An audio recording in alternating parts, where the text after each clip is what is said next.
Well, hey everybody, Bill here with SFOI.org. How you doing? How's your week going? Having a good week here. We got through with a great bowl season the last, I guess, 4 weeks or so. I think it was still about 25 bowls we were at, and including the Bahamas Bowl. Bob Maston had a group of guys, young people down there with this.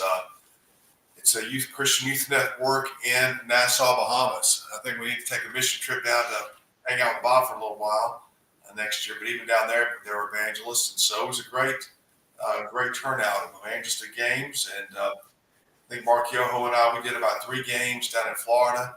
And so it was a good time. I think everybody got out there. And 2 more this weekend, I think, Landon. And it's going to be at the Cotton Bowl in Dallas Friday.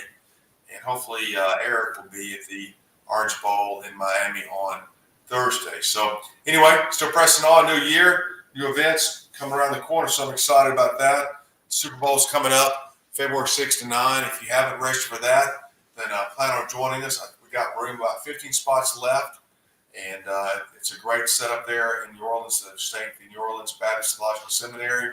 Got buses running downtown and back, and with the bombing down there and so forth, we'll see how the people respond this year to the gospel. Could be a good opportunity to get that minister people. Plus, in 2 weeks is the College Football Championship. Alex Bird is leading that down in Atlanta. 9 guys committed to be there for 4 days, January 17 and 20. Tom Cabral and I are going to be Fort Willing in Tampa Bay for the Gasparilla Power Fest Saturday, January 25th. Super Bowl, a couple more here. Joe Henson's leading the NBA All-Star in San Francisco. So 51 weeks from February 14 to 16, the Super Bowl will be in San Francisco next year. So it's kind of a simultaneous mission trip. And also doing some recon for next year's Super Bowl. St. Pete Grand Prix, February 28th to March 2nd. So a lot going on. Then we move on into April, which is what we're going to talk today about with Heath Pucel. This is kind of a momentous opportunity in the life of the NFL and Heath and Dan. Life. Heath, how you doing?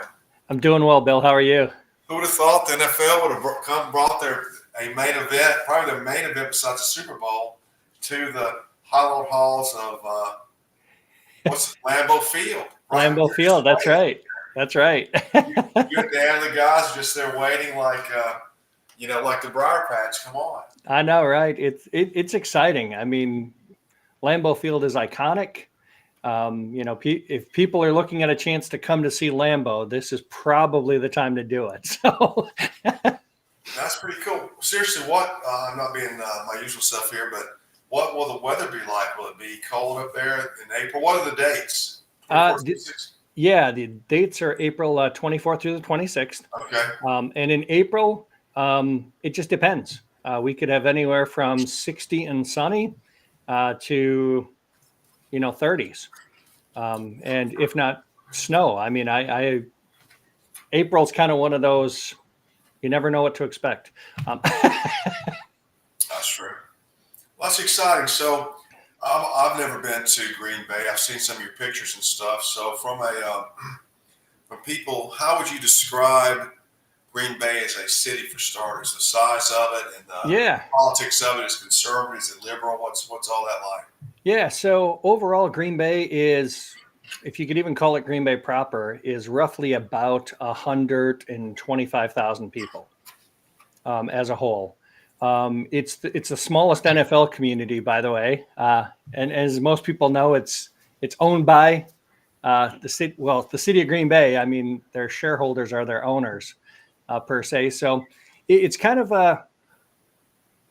trying to be a city with a small town feel to it. So as far as overall, is it conservative? For the most part, it is conservative. There's a high population of Catholicism here, as far as religious-wise. Lots of different churches around the area as well, but predominantly, I would say, Catholic overall. Why do you live there? That's a good question. Overall, I've grown up in Wisconsin most of my life. That's where I kind of settled and. I left for the military, spent some time in Alaska, spent some time in New Mexico, and I didn't necessarily see myself staying in both of those two places. And I went back to, came back to Wisconsin, a place that's somewhat familiar. And right now it's just been home. So, So are you from Green Bay? I am originally from a town about 45 minutes north. It's a smaller town of about 1,200 people. So this is kind of the home area for you. Yeah. Yeah. So did you grow up a Packer fan, or was it? Yeah. I mean, I grew up a Packer fan. I'm not necessarily 100% married to the Packers. I know that's kind of weird. I have several NFL teams that I'm a fan of, but more importantly, I'm a fan because the fans are there. And that's not tongue in cheek. I look at it now and I'm like, because the fans are there is the reason why we're there. So, Right. Well, it's interesting. That I think this is really interesting to me when you look at life, how God created things, how things work. Then so this point about the NFL is really about that. So if you look at the original teams in the NFL, they're basically all on the northern teams. mm-hmm. Most of them, or a lot of them, are on the Great Lakes. Isn't Green Bay a port? Yeah. Yeah. All those cities, Cleveland, Detroit, Chicago, Green Bay, they're all port cities, aren't they, on the Great Lakes, right? Yes. Yeah. Isn't that interesting? Yeah. And God, of course, God created the ports the way the land works. So, right. Do you find that, when you grow up in that area, so to me, of course, Southern college football is similar to Packer football, like the Falcons. It's kind of an ambivalent entity in Atlanta. But when you grow up in the Green Bay area, is Green Bay a dominating influence, the team in that region, or how does that affect life in the area? Well, overall, it's some people's identity. The Packers do take on the identity. So, for instance, this last Sunday, we're playing the Chicago Bears. Huge rivalry. Yeah. It's 0 degrees outside when we're preaching, and my cold weather gear just happens to be the colors that they are. I don't pick it for Green Bay Packer colors.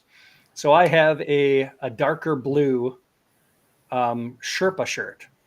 It's kind of like a Sherpa that I put over that keeps me warm. Yeah. Well, my gloves happen to be black with a stripe of orange in it. So traitor. Yeah, I know, right? So there are some fans that walk by and they're like, oh, you have to be a Chicago Bears fan because you're wearing their colors. I mean, it truly is. Game day is one of those, I guess you could say, almost blasphemous as this sounds. Game day is almost a religious experience in Green Bay. It is. How many dudes go to the game without a jacket when it's cold? There's a lot. They go in there with their beers and they're just like, yeah, we're going to take it on, right? Yeah. I mean, it's everywhere from, people who are bundled up and, look like the Abominable Snowman. I mean, just all wrapped up. And there's others who are just walking around and, maybe Carhartt overhauls and, like a sweatshirt. Speaking of wearing stuff, like down here when I was in Atlanta, so there's more Tennessee alumni that live in Atlanta than other places. And so I had on a Tennessee shirt. This was, 25 years ago. Anyway, I went to this festival. I was just getting really, really early on anyway. And more people commented about my Tennessee shirt than anybody's ever said anything ever since. Mm-hmm. So people, they'll talk about that stuff, right? Hey, right. You got the wrong colors on, brother. They can be boisterous about that stuff, right? Mm-hmm. Yeah, it's pretty interesting. Yeah. So, who is the legendary from a Packer fan living there and all that? Who is the 1-2 legendary Packers that exist? As in players, players, people involved in the team. Who are the guys that really set the standard? Yeah. So of course Vince Lombardi. Yeah. Setting the standard. Paul Hornung, Morning. Okay. Bart Starr, Okay. and we have statues. Like Bart Starr, not far from where we preach at. There is they call it the Bart Starr Tailgate Experience. Okay. So we do have statues of like Bart Starr, Paul Hornung, Vince Lombardi around the area. Some of the other prominents we've named, streets after like Mike Holmgren, Brett Favre Way, Reggie White Drive. So a lot of the bridge that's closer to downtown um, is the Ray Nitschke Bridge. Yeah. So we have landmarks that are named after Packer players as well. Well, I probably told this before, but Reggie White and I played high school against each other. I played against him. Oh, really? He was from Chattanooga, yeah. Okay. So he was as big as a refrigerator. Yeah. And there's actually this other guy, Charlie Morgan, who was on. They were on the same age. Charlie they both went to Tennessee. Charlie was a really good ball player, but yeah, Reggie White, he's a legend, that's for sure. Mm-hmm. So that's interesting. Down here, Favre, obviously, in this last 20, 30 years, Favre is the most recognizable name Right. out there. He's such a character. Gosh, what a character he is. Yeah. But that's interesting. Do you find that the Packer organization, with all of that lore, we're just really talking about human nature here, Yeah. does things differently as a result, or how do they create this whole perspective? Is it just happened, or is there something they do to foster, cultivate the reverence for the Packer brand, you might say, as they say these days? Well, I think one of the things that's unique, of course, is it is one of the city-owned teams. Oh, the city owns it. Okay, the city Yeah, does. Okay. and when I say city owns it, meaning, that the fans of Green Bay own the team. Okay. They bought in shares. They have shareholders meetings and things along those lines. So the fact that it's almost employee owned, I guess you could say, there's an investment and a loyalty from Green Bay fans, as it's one of the only truly fan owned teams. Gotcha. Do you find who was the? I think Bart Starr was known as a Christian guy. Reggie White certainly. Who were the well-known Christians that have played in the last 30 years? Wasn't there a guy named AJ or something? He had the initials. He was like he was a defensive lineman. What was that guy's name? Yeah. Kabir Kabajabiamila. Yeah, KGB. Was that his initials? Yeah. But who else is a Christian guy? So, yeah, Reggie White for sure. Bart Starr. There's a lot of guys that are not as, I guess you could say, prominently known and outspoken. There have been some who have, from time to time, just made mention of it in interviews. But I would say prominently, those are the two big ones that I can see over the past 30 years, other than, fans kneeling, or not fans, but players kneeling in the end zone and pointing up and things along those lines. Gotcha. That's pretty cool. Was Favre a Christian at all? I think he kind of gives off an air that he is, or his wife was, anything like that? His wife may have been. As far as I know, no. Oh, really? Yeah. I could be wrong about that, but as far as I know, no. Interesting stuff. Yeah. That's interesting. I don't know if you've heard that story about Favre the day his dad died. Did you ever hear that story? Yeah. And then he says, yeah, my dad was looking down, whatever. Yeah. That kind of stuff. Well, it's pretty interesting how I was listening to something this morning, and it was talking about how, again, we're talking about human nature, how the good teams in the NFL, well, they're all in alignment with what they're trying to do. They're trying to win. And you see that in the Steelers and these other teams, and the Packers in the same fashion. There's definitely a way they do things that leads to winning, and it's pretty fascinating, the whole dynamic. So that's pretty cool. All right, so you've got this Hall of Fame like it's almost like going to football whatever, and guys to come up there and preach. Just so describe what you anticipate being the environment up there. Yeah, so the environment is going to be, a little bit unusual. And if anybody's been to an NFL draft, you know that primarily the NFL cordons off different areas. And because of the way that at least the dynamics are in Green Bay, a lot of everything near the stadium is relatively close. So I anticipate that there's going to be 2 to 3 main entrances that are primarily going to be on the north side of the stadium, that are going to be kind of like choke points, that are going to go on.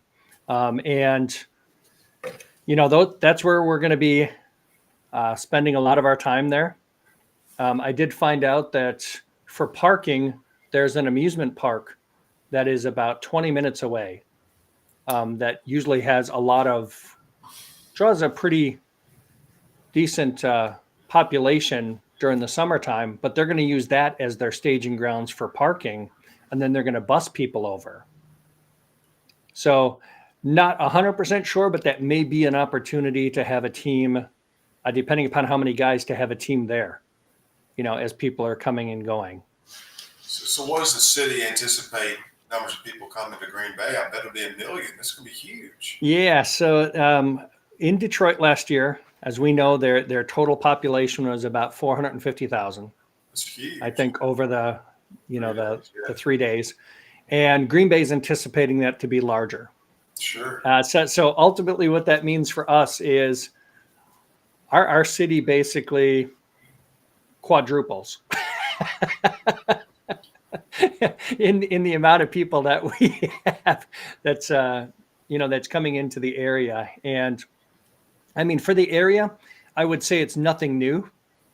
It may be for, specifically around the stadium area, because we get about 100,000 people, give or take, with the population in Lambeau Field and then all those that tailgate. But as far as larger populations, we don't usually have those large of events going on, at least in and near the stadium. However, a little bit farther south, we have Oshkosh, and in late July, early August, they have their Air Adventure, which is a big aviation, like week or 10 days. And that brings in almost, I think, close to 1 million people over that time frame. Wow. Well, there's bound to be 1 million people coming to Green Bay. It's going to be massive. There'll be people everywhere on the street. Right. Okay. Is there a downtown Green Bay? There is a downtown Green Bay. It is probably about 15 minutes from the stadium. 15? Yeah. Oh, really? And I do know that they are going to have some events going on down there, but I don't know if it's going to be as large of the events going on, near the stadium area. Is there a Green Bay museum? There is. It's called the Neville Museum. It's on the Fox River, which is closer to downtown. And that's got the Packer stuff there? No, actually the Packer Museum is in the stadium. Oh, in the stadium. Okay. Yeah. That's pretty amazing. I guess Bart Starr's dead, though, isn't he? Is he dead? He died? Yes. Yeah. Who's going to be, I guess they'll roll out every living famous Packer that ever lived, huh? Is Paul Hornung still alive? I'm trying to remember if he is still alive or not. Nitschke's dead, isn't he? Yeah, Ray Nitschke is. Larry McCarron, who played for the Packers, he's still an announcer. Oh, really? For the Packers, yeah. I saw Dick Buckus died the other day. I mean, all those dudes are getting. It's been a long time since the 70s. Yeah. Interesting. Dan Devine, he was a coach. Is he still around? I can't remember all those guys. Yeah, I haven't heard a whole lot about Dan Devine. I knew he coached for the Packers, but then after that, it was. That's all right. I hadn't caught up with him. Cool. And yes, Paul Hornung, back in 2020, passed away. So. Gotcha. Well, what else would you tell us about coming up and preaching? How many guys can you have? You got housing for everybody? Yeah, so we have, housing. I'm anticipating, Lord willing, 20 guys. You got room for 20? You anticipate 20? We have room for 20. Okay. So that's why I'm kind of anticipating 20 guys as well. Some of that also includes those of us that are local here. So like Dan, myself, Greg Fisher, and several other guys. I do have a couple of contacts with some local churches as well. And I talked with one of the churches that is about 20 minutes from here. And they're part of the Independent Baptist Association. And we would know them from like the Super Bowl outreaches where they come out and they pass out the Gospel of John and the Book of Romans. And they are anticipating recruiting like 300 people. Really? Yes. Pass out stuff? Really? They told Yeah. you that? Yes. So I've been in contact with the guy who's kind of heading that up. Just kind of. What's that? Is that what he says? They'll have 300 people there? Yeah, they're trying to get 300 guys to come up to pass out the Gospel of John and Romans. Yeah. And, he wanted to see kind of collaborate with what we're doing so that we're not kind of stepping on any toes or, competing against each other. And he's on one of the planning committees as well. So he gave me some insight into, the amusement park being a place for parking, and still not 100% sure. I know they're going to start planning a little bit more now with exactly where the entrance points are. Now that it's the first of the year, so I'll have a little bit more clarity on that as far as where they're bringing people in and through as far as entrances into the draft. Wow. They're really going to have 300 people out there passing out those gospel books? Yeah. That's what they're planning. A lot of people. Yeah. Well, awesome. That should be pretty fun. The real question is it going to be a tofu weekend? or how's that going to work? Well, payback time here. I've eaten your food. No.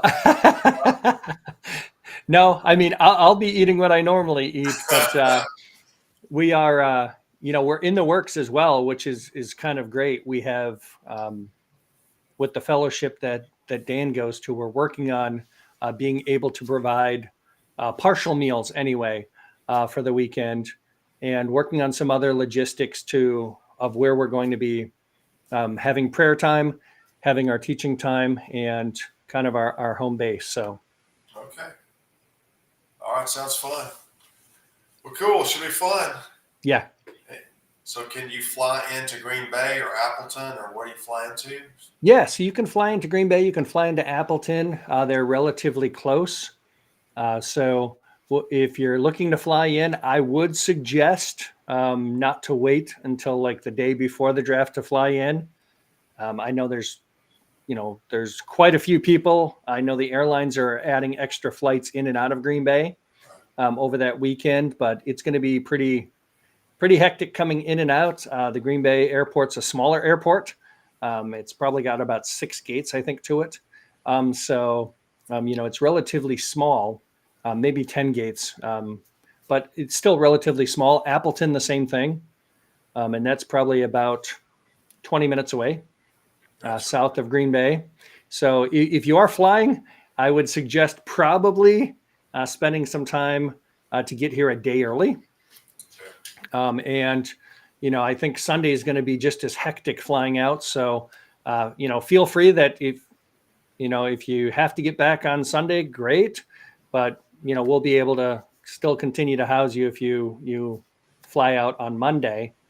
And in light of that, I'm going to kind of do a mini preach-a-thon per se for those guys that are coming in. So on Tuesday and Wednesday, Lord willing, we're going to head down to not Appleton, but Oshkosh, to the campus that I normally preach at, and give you a little bit of a taste of an experience of preaching at the campus in Green Bay in April. Okay. And then also on the tail end of that, depending upon, how everybody's feeling on Saturday after the outreach, on Saturday nights, a lot of times we go down to Appleton and it's Saturday night street church. And I'm sure in light of the draft, it should be a lively time as well. So, maybe in between the outreach, catch a little bit of a power nap and head down and preach on the bar district and give you a little taste of, I guess you could say, all three of our prime ministry spots in Green Bay. Cool. That's good. All right. Let's ask one more thing.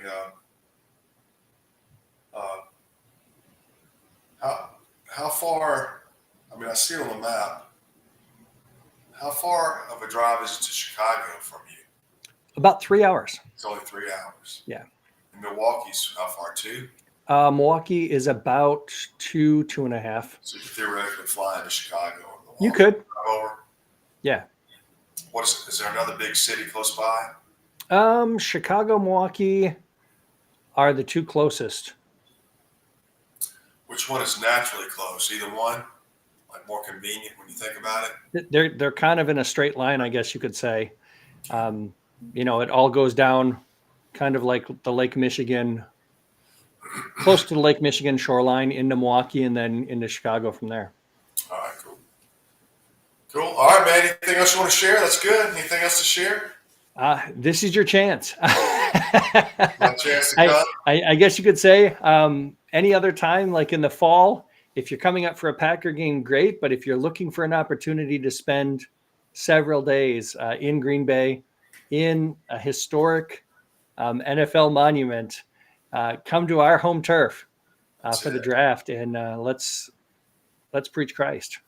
Come to Mecca, football Mecca up there. That's right. That's really working. That's pretty amazing. We had a little taste of that in Detroit in a sense. It was kind of like that, an old city, Yes. Kind of thing. Got a little feel, but Green Bay. I mean, nothing compares to Green Bay. Right. So there's nothing like it in the way that it's discussed. So that's pretty cool. All right, Heath. Well, good to be with you. Thanks for chatting. Yeah. Okay, we'll talk to you soon. All right. Okay, man. Yeah, I think it'd be a pretty amazing time the way these things work when you look for the way life and things come together, and you both are in a sort of a Apostle Paul coming into Greece. You have all these idols built, and even one to the unknown God kind of thing. That happens frequently, not all the time, but frequently in life. And this is kind of one of those things. And let me tell you about the God you worship and stuff like that. So it's pretty interesting about how you just call the idolatry the whole operation that goes on. Of course, you could say that in Southern football, Alabama, Tennessee, Georgia, where these schools operate, they create a similar mindset, very much for reverence for the sport. It's kind of interesting, the heroes of the team, things like that, the way we do things, so the way people, at least we do things in America. So similar fashion, it would be certainly a interesting time. I would imagine a lot of people coming to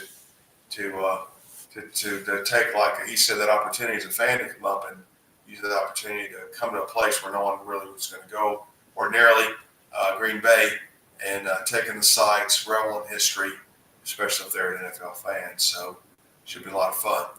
Anyway, send me a message if you have an interest, 423-724-7500, 423-724-7500. Hope to see you in Green Bay. Thanks for tuning in. Bye-bye.